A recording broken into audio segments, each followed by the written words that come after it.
नमो बुद्धाय।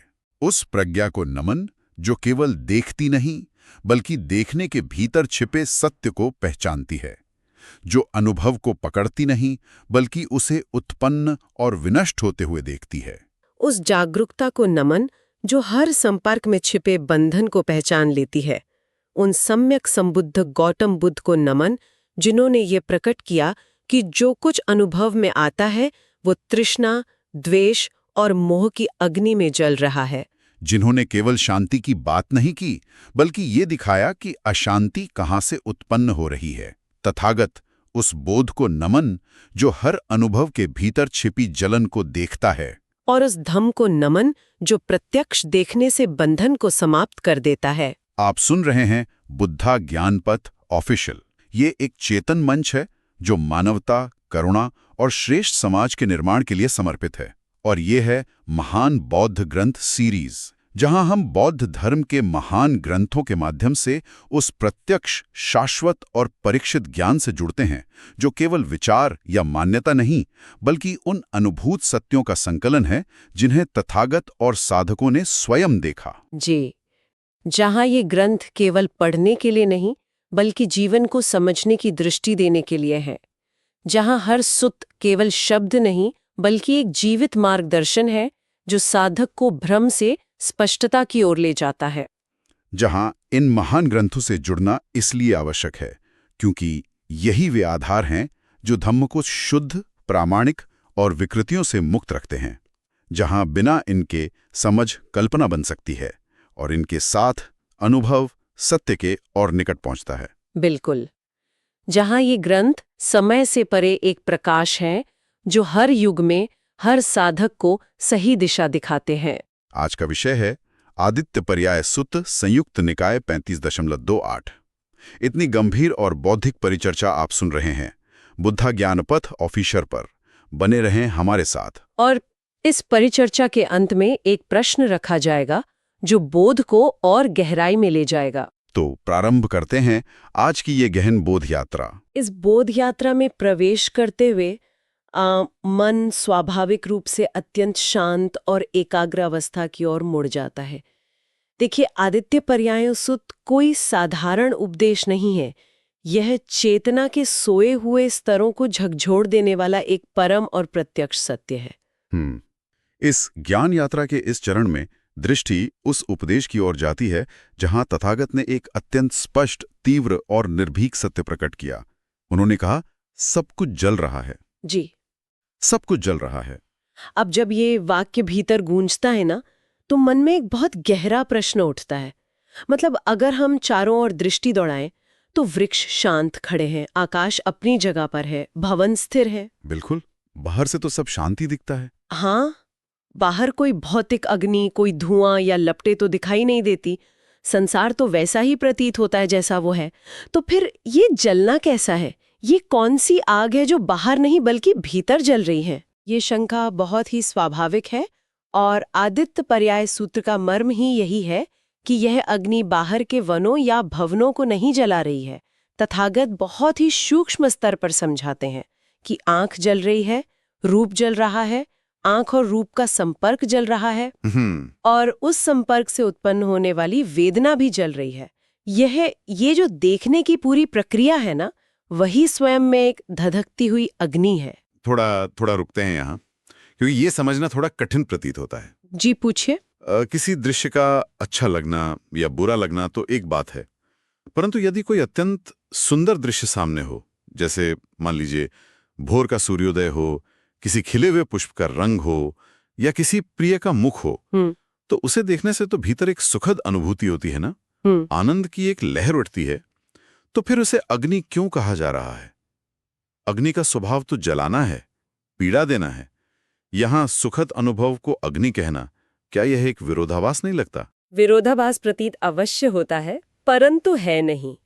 और यही वो गहराई है जहां तथागत का दर्शन सामान्य मनोविज्ञान से बहुत आगे निकल जाता है। अच्छा, वो कैसे? देखिए, जब आंख किसी प्रिय दृश्य को देखती है तो वहां केवल देखना शेष नहीं रहता, उस दृश्य के साथ एक बहुत ही सूक्ष्म आकर्षण पैदा होता है। मन तुरंत चाहता है कि ये सुखद दृश्य बना रहे ये कभी दूर न हो। मतलब एक तरह की पकड़। बिल्कुल, एक पकड़। और इस पकड़ने की तीव्र लालसा को ही राग कहा गया है। ये राग की अग्नि है। सुखद अनुभूति स्वयं अग्नि नहीं है, बल्कि उस अनुभूति को मुट्ठी में बांध लेने की जो छटपटाहट है ना, वो छटपटाहट जलाती है। क्योंकि वो छटपटाहट ही बेचैनी पैदा कर रही है। सही कहा, क्योंकि जो अनित्य है, जो पल पल बदल रहा है, उसे स्थायी बनाने का प्रयास एक अंतहीन संघर्ष और जलन पैदा करता है। ये तो सचमुच एक बहुत ही नई दृष्टि है। अर्थात जब किसी प्रिय वस्तु के खोने का भय भीतर जन्म लेता है, तो वो भय ही राग की अग्नि है। जी। और यदि दृश्य अप्रिय हो, मान लीजिए कोई ऐसा दृश्य जिसे मन बिल्कुल स्वीकार नहीं करना चाहता, तब क्या होता है? तब भीतर द्वेष की अग्नि उत्पन्न होती है। एक विरोध, एक घृणा जन्म लेती है। उस दृश्य से दूर भागने की या उसे पूरी तरह नष्ट कर देने की एक हिंसक बेचैनी उठती है। यह द्वेष मन को उसी क्षण जलाना प्रारंभ कर देता है। और इन दोनों के साथ एक तीसरी अग्नि भी है। तीसरी अग्नि? राग और द्वेष के अलावा? हाँ, मोह की अग्नि। मोह की अग्नि, इसे कैसे समझा जाए? मोह का अर्थ है भ्रम, वास्तविकता को वैसा न देख पाना जैसी वह है। यह न समझ पाना कि यह दृश्य, यह अनुभूति सब कुछ अनित्य है। और इसी अज्ञान के कारण मन कभी राग की ओर भागता है तो कभी द्वेष की ओर। सत्य पर पड़ा हुआ यह अज्ञान का पर्दा ही मोह है। राग, द्वेष और मोह, यही वे तीन अग्नियां हैं जो अनुभव के हर क्षण को, हर संपर्क को भीतर ही भीतर झुलसा रही हैं। ये तो अगर मैं इसे ऐसे देखूं तो ये ऐसा प्रतीत होता है जैसे मार्ग में पड़ा हुआ कोई कांटा। हाँ, कांटा अपनी जगह पर है, वह स्वयं में कोई दुख नहीं दे रहा है। दुख तब उत्पन्न होता है जब अज्ञानता यानी मोह के कारण उस पर पैर रख दिया जाता है, या फिर क्रोध यानी द्वेष में आकर उसे मुट्ठी में भींच लिया जाता है। क्या इस बात को इस प्रकार समझा जा सकता है? ये अत्यंत सटीक और गहरा दृष्टांत है। कांटा स्वयं में केवल एक वस्तु है। इसी प्रकार कोई भी दृश्य केवल प्रकाश का परावर्तन है। समस्या वस्तु में नहीं है, समस्या मन के उस वस्तु के साथ जुड़ने की प्रक्रिया में है। क्या बात है, वस्तु केवल वस्तु है। बिल्कुल। और तथागत केवल आंखों तक सीमित नहीं रुकते। यह नियम इंद्रियों के संपूर्ण विस्तार पर लागू होता है।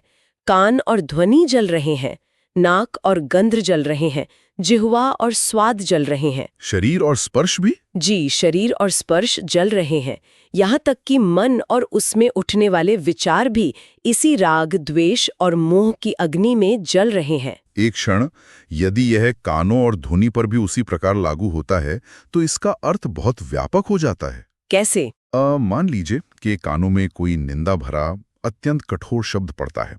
अब शब्द तो केवल ध्वनि की तरंगे हैं जो वायु में गूंजी और समाप्त हो गई, परंतु भीतर तुरंत एक चुभन होती है, एक पीड़ा उठती है। जी। और मन चाहता है कि जिसने ये शब्द कहा है उसे चुप करा दिया जाए या उसे भी चोट पहुंचाई जाए। ये जो भीतर एक तूफान सा उठ जाता है, क्या यही द्वेष की अग्नि है? पूर्णतः। ध्वनि केवल वायु का एक कंपन है। वो ना अच्छी है ना बुरी, परंतु जैसे ही वो कान से संपर्क करती है, एक प्रक्रिया जन्म लेती है। इस प्रक्रिया को समझना ही बोध के मार्ग पर चलना है। जब ध्वनि और कान का मिलन होता है, उसे संपर्क कहते हैं। संपर्क होते ही भीतर एक वेदना उत्पन्न होती है, यानी एक अनुभूति। लेकिन ये इतनी तेजी से कैसे होता है? मतलब ध्वनि कानों पर पड़ी, जिसे हम संपर्क कहते हैं, और एक अनुभूति हुई, वेदना। यहां तक तो समझ आता है, लेकिन मन तुरंत उसे पकड़ने या धकेलने के लिए क्यों दौड़ पड़ता है? वेदना से आगे की ये यात्रा इतनी तीव्र क्यों है? क्योंकि मन अपने पुराने संस्कारों का दास है। जैसे ही कोई वेदना उत्पन्न होती है, चाहे वो सुखद हो या दुखद, मन उसे तटस्थ भाव से नहीं देख पाता। वो तुरंत प्रतिक्रिया करता है। जी। यदि वेदना सुखद है, जैसे कोई प्रशंसा, तो मन में तुरंत एक प्यास जागती है कि ये और मिले। यदि वेदना दुखद है, जैसे कोई निंदा, तो प्यास जागती है कि ये तुरंत समाप्त हो जाए। इसी अंधी प्यास को तृष्णा कहा गया है। ये वो क्षण है जहां मन अपना संतुलन खो देता है। वेदना का जन्म प्राकृतिक है, परंतु तृष्णा का जन्म मन की अज्ञानता यानी मोह के कारण होता है। और जब तृष्णा और गहनी हो जाती है, जब ये प्यास एक जिद बन जाती, तब क्या होता है? तब वो उपादान का रूप ले लेती है। उपादान? हाँ, उपादान अर्थात गहरी पकड़, मुट्ठी का कस जाना। जब मन किसी विचार, किसी भावना या किसी वस्तु से इस कदर चिपक जाता है कि उसके बिना अपने अस्तित्व की कल्पना ही नहीं कर पाता। बाप रे, ये तो बहुत ही गहरा फंदा है। बिल्कुल। और जहां उपादान है, जहां वो अंधी पकड़ है, वहीं दुख का जन्म होता है।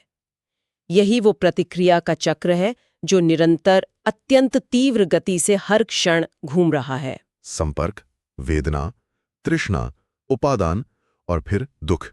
एकदम सही। और ये सब राग, द्वेष और मोह की अग्नि से संचालित है। ये अत्यंत विस्मयकारी है।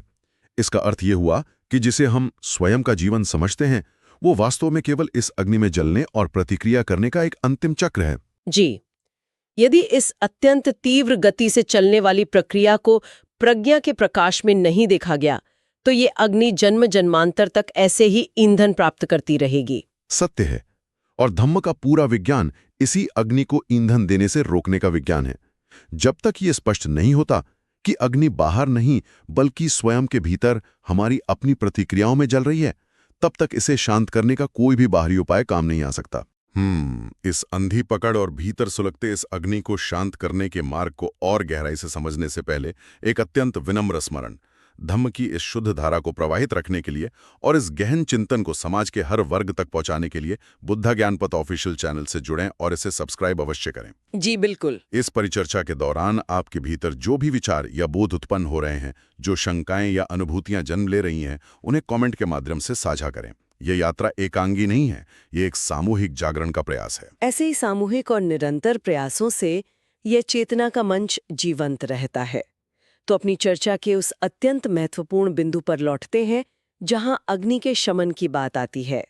हमने देखा कि राग, द्वेष और मोह हर संपर्क को जला रहे हैं। जी। अब प्रश्न यह है कि इसके प्रति हमारा क्या दृष्टिकोण होना चाहिए? और यही एक बहुत ही बड़ा प्रश्न खड़ा होता है। जब ये स्पष्ट हो गया कि भीतर क्रोध, ईर्ष्या या घृणा की अग्नि चल रही है और ये निरंतर दुख दे रही है, तो मन का पहला स्वाभाविक विचार यही आता है कि इसे तुरंत बुझा दिया जाए। बिल्कुल, यही लगता है। समाज भी तो यही सिखाता है कि अपने भीतर के द्वेष को दबाओ। तो यदि भीतर क्रोध की अग्नि उठे, तो क्या पूरी शक्ति लगाकर उसे दबा नहीं देना चाहिए? क्या उससे लड़ना नहीं चाहिए? यही वो मोड़ आता है जहां सबसे अधिक भटकाव होता है। अज्ञानता के कारण ये प्रतीत होता है कि अग्नि से लड़ना चाहिए, उसे बलपूर्वक कुचल देना चाहिए। किंतु तथागत का मार्ग दमन का मार्ग नहीं है। दमन का मार्ग नहीं है। नहीं। यदि भीतर क्रोध की अग्नि उठी है और हम ये सोचकर कि मुझे क्रोध नहीं करना चाहिए, उस पर एक और दबाव डालते हैं, तो वास्तव में हम क्या कर रहे हैं? हम उस पर एक और परत चढ़ा रहे हैं। हम क्रोध के प्रति द्वेष पैदा कर रहे हैं। हमने एक अग्नि को बुझाने के लिए दूसरी अग्नि जला दी। मतलब एक अग्नि को शांत करने के लिए एक नई अग्नि? बिल्कुल। लड़ना हमेशा एक नई प्रतिक्रिया को जन्म देता है। बलपूर्वक दबाया गया क्रोध नष्ट नहीं होता, वह अवचेतन में गहरा उतर जाता है और बाद में किसी और रूप में विस्फोट करता है। ये बहुत ही सूक्ष्म बिंदु है। क्रोध से लड़ना वास्तव में क्रोध के प्रति द्वेष उत्पन्न करना है। तो फिर मार्ग क्या है? यदि लड़ना नहीं है, उसे दबाना नहीं है, तो क्या उसे ऐसे ही जलने दिया जाए? क्या क्रोध को पूरी तरह अभिव्यक्त कर दिया जाए? न तो दमन और न ही अंधी अभिव्यक्ति। धम्म का मार्ग जागरण का मार्ग है, मध्यम मार्ग। इसे साक्षी भाव कहा गया है। साक्षी भाव? केवल देखना? हाँ, केवल दृष्टा हो जाना। जब भीतर क्रोध की अग्नि उठे, राग की लहर उठे या मोह का धुंधलका छाए, तो केवल उसे तटस्थ होकर देखना, बिना किसी निर्णय के, बिना किसी निंदा के। अर्थात जब क्रोध आए तो ये नहीं कहना है कि मैं क्रोधित हूं या मुझे क्रोध नहीं करना चाहिए, बल्कि केवल ये देखना है कि भीतर क्रोध उत्पन्न हो रहा है। जी। ये तो ऐसा हुआ जैसे किनारे पर खड़े होकर नदी के तेज बहाव को देखना। नदी उफान पर है, पर किनारे पर खड़ा व्यक्ति उसमें बहता नहीं, वो केवल उसे देखता है। बिल्कुल यही अवस्था। जब इन अग्नियों को उसी क्षण तटस्थ भाव से देखा जाता है, जब ये उत्पन्न हो रही है, तो एक अद्भुत घटना घटित होती है। कैसी घटना? अग्नि को जलने के लिए प्रतिक्रिया का ईंधन चाहिए। जैसे ही कोई दृष्टा बनकर केवल देखता है, वो प्रतिक्रिया का ईंधन देना बंद कर देता है। जहां स्पष्ट देखने का प्रकाश होता है, वहां परिवर्तन स्वतः होने लगता है। अंधी पकड़ ढीली पड़ जाती है। और यहीं पर अनित्यता का सिद्धांत काम आता है ना? जी, समझाइए। जब केवल देखा जाता है बिना प्रतिक्रिया किए, तो ये स्पष्ट होने लगता है कि ये क्रोध, ये राग हमेशा एक सा नहीं रहता। ये उत्पन्न हुआ है, कुछ क्षण अपनी चरम सीमा पर रहेगा और फिर धीरे धीरे विलीन हो जाएगा। ये स्थायी नहीं है, ये अनित्य है। यही वो प्रज्ञा है जो मुक्त करती है। अनुभव उत्पन्न होता है, रहता है और विलीन हो जाता है। जब इस अनित्यता को प्रत्यक्ष रूप से देखा जाता है तो उस अनुभव को कसकर पकड़ने या उससे दूर भागने की व्यर्थता पूरी तरह समझ में आ जाती है। बहुत खूब। यह बोध कि जो कुछ भी अनुभव में आ रहा है वो बदल रहा है, तृष्णा की जड़ पर प्रहार करता है। और जहां पकड़ समाप्त होती है, जहां यह समझ आ जाता है कि बहते हुए पानी को मुट्ठी में नहीं बांधा जा सकता, वहीं उपादान समाप्त होने लगता है। और उपादान के समाप्त होते ही राग, द्वेष और मोह की अग्नि को ईंधन मिलना बंद हो जाता है। जी, और जब ईंधन नहीं रहता तो अग्नि बुझने लगती है, परम शांति का अवतरण होता है। इसी शांत और निर्मल अवस्था की दिशा ही निर्वाण की दिशा है। निर्वाण? हाँ, निर्वाण कोई दूर का स्थान या मृत्यु के बाद की अवस्था नहीं है। इसी जीवन में, इसी क्षण में इन तीन अग्नियों का शांत हो जाना ही निर्वाण का वास्तविक स्वाद है। इस पूरी परिचर्चा का सार बहुत ही गहरे में उतरता है। दुख किसी बाहरी वस्तु, व्यक्ति या परिस्थिति के कारण नहीं है। वस्तु केवल वस्तु है। दुख उस वस्तु के प्रति अचेतन रूप से होने वाली प्रतिक्रिया में है। बिल्कुल। जब प्रज्ञा जागृत होती है, जब साक्षी भाव स्थापित होता है, तो प्रतिक्रिया रुक जाती है, और जब प्रतिक्रिया रुकती है तो भीतर की अग्नि स्वतः शांत हो जाती है। सत्य है। और अब, जैसा कि प्रारंभ में कहा गया था, इस परिचर्चा के अंत में एक प्रश्न रखा जाएगा। यह प्रश्न मात्र बौद्धिक चिंतन के लिए नहीं है, यह कोई पहेली नहीं है। इसे अपनी भीतर गहराई में उतारने के लिए है, ताकि बोध का विस्तार हो सके। जी। यह प्रश्न है, क्या वास्तव में अनुभव को वैसा ही देखा जा रहा है या उसमें अचेतन रूप से प्रतिक्रिया जोड़ दी जा रही है? क्या केवल देखा जा रहा है या उसे कसकर पकड़ा जा रहा है? और क्या यह राग, द्वेष और मोह की अग्नि अभी भी जल रही है या उसे तटस्थ भाव से देखा जा रहा है? यही प्रश्न बोध को और गहराई में ले जाएगा। और यही कारण है कि इन महान बौद्ध ग्रंथों से जुड़ना केवल बाहरी ज्ञान प्राप्त करना नहीं, बल्कि अपने ही जीवन को एक स्पष्ट और सही दिशा देना है। क्योंकि यही वे शाश्वत स्रोत हैं जहां धम्म अपनी शुद्धतम और अपरिवर्तित अवस्था में उपलब्ध है, जहां हर सुत्त भीतर एक नया द्वार खोलता है, जहां हर परिचर्चा बोध को थोड़ा और गहरा करती है, जहां धीरे धीरे देखना स्पष्ट होता है और उसी स्पष्टता के प्रकाश में अज्ञान के बंधन स्वतः ढीले पड़ने लगते हैं।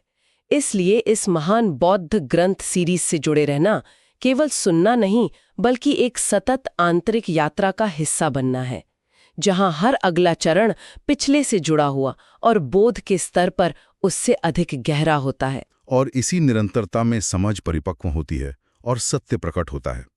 आप ये परिचर्चा कहाँ से सुन रहे हैं, ये अवश्य बताएं, और ये भी साझा करें कि ये महान बौद्ध ग्रंथ सीरीज आपको कैसी लग रही है, और क्या अगले एपिसोड का इंतजार भीतर ज्ञान के प्रति उत्सुकता उत्पन्न करता है। और कमेंट में नमो बुद्धाय अवश्य लिखें। अत्यंत गंभीरता और पूर्ण सम्मान के साथ यह स्मरण रखना आवश्यक है कि समाज को आगे बढ़ाने का बुद्धा ज्ञान पथ ऑफिशियल का पवित्र उद्देश्य है। बुद्ध का जीवन दर्शन समाज का उत्थान, राष्ट्र का उत्थान और संपूर्ण मानवता का उत्थान, समानता, स्वतंत्रता और न्याय के मूल्यों के साथ। महान बौद्ध ग्रंथ सीरीज के अगले एपिसोड से जुड़े रहें। ज्ञान की यह महान यात्रा निरंतर जारी है। अगली बार जब कोई दृश्य सामने आए या कोई शब्द कानों में पड़े, तो बस ये स्मरण रहे, क्या यहाँ मात्र देखना और सुनना हो रहा है या भीतर प्रतिक्रिया की कोई अग्नि सुलगने लगी है। नमो बुद्धाय। जय मानवता, जय भारत। नमो बुद्धाय। जय मानवता, जय भारत।